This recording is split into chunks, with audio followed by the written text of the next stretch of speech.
When are you at your happiest? When do you feel like you were making the biggest impact? When do you feel like you were doing something that few others could do at your level? Those are some of the questions that I've been asking myself over the last year as I work to determine, what am I going to be doing in this next phase of my life? Questions that ultimately pushed me to found my own leadership development practice, Romano Leadership. But I'm going to talk more about that in a little bit. I've been fortunate to have a relatively flexible schedule with both my work and personal life over the last year. But I wasn't feeling that sense of fulfillment that I had when I was working in education. I'm certain that I'm going to be hard-pressed to find another job quite like being a school principal. I was responsible for the development of 1,000 students and 100 staff members. And as daunting and challenging as it was at times, I loved it, absolutely loved it. And I'm going to forever look back on that time with so much fondness. It was incredible having a role in the growth that students and staff demonstrated over time. There was so much joy in seeing who they became months and years down the line. And after leaving education, which was hard to do, I entered the startup world in an attempt to use my knowledge of the education space within a different realm. But I also, I was looking for a little more flexibility in my personal life. As I worked to build a startup from the ground up, I realized how much I value being able to let loose creatively towards solving legitimate problems in the world. At the same time, I was able to do things in my personal life that I never would have been able to do if I had remained in my role. I embarked on a 3-month road trip around the country, working from home in Boise, Idaho, San Francisco, California, and Boston, Massachusetts, before ending up in New Jersey with my parents. And you know what? After spending 11 years away in Houston, away from my family, it was an incredible experience to live with them once again. Never thought I'd say that. Especially with the pandemic exposing our own mortality, I know that the year I ended up living with them is something I'm never going to regret. My dad owns a restaurant, and he felt the brunt of the issues that befell the service industry due to the pandemic.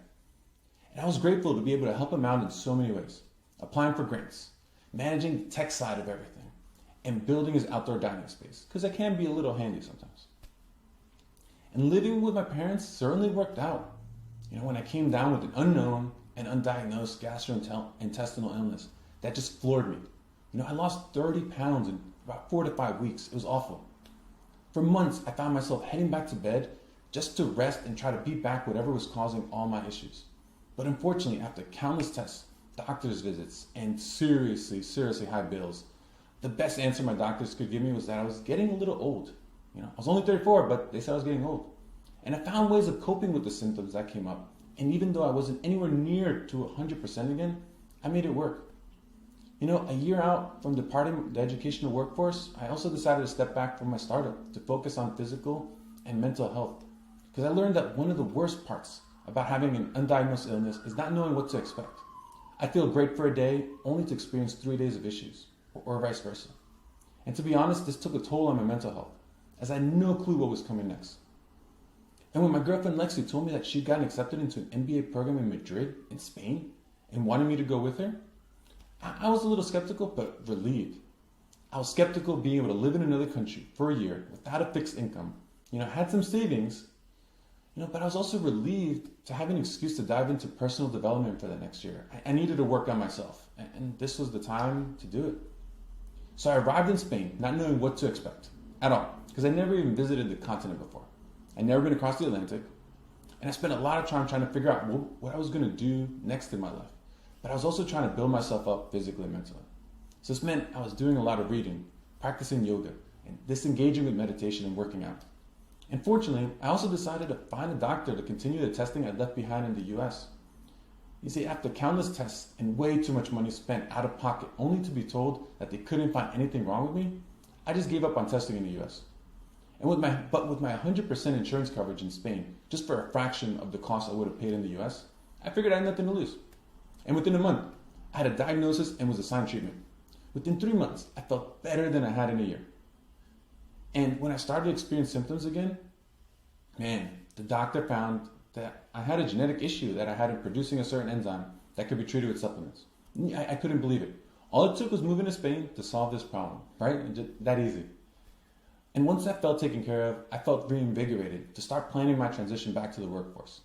And if there's anything I've learned about myself during the last 2 years, It's that I miss working with and developing others. I needed to get to work to see what would be a good fit. And when I thought about when I was the happiest or when I felt I made the biggest impact, it was in coaching others to be their best selves and their most authentic leaders. You know, whether it was coaching students when I was a dean of students or coaching my leadership team when I was a principal, those moments were always the highlight of my day. I loved it. I loved working with people. I needed to get back to it. And so that's why, I was excited to announce, that I'm founding my own executive coaching practice, my leadership development firm, Romano Leadership. You see, I first had an executive leadership coach almost a decade ago, and he helped me develop my authentic leadership style, which dramatically changed the relationships I had with the people I led. And after years of seeing the success that stemmed from coaching, man, I'm ready to launch my own practice. My firsthand experience with coaching others, coupled with the impact that I could have in various sectors, that made me excited about doing what I love doing best, developing others. I'm open to a lot of aspects about where the future is going to take me, but coaching others is something I've realized has to be non-negotiable for me. I'm at my best and I feel my best when I'm helping others be their best.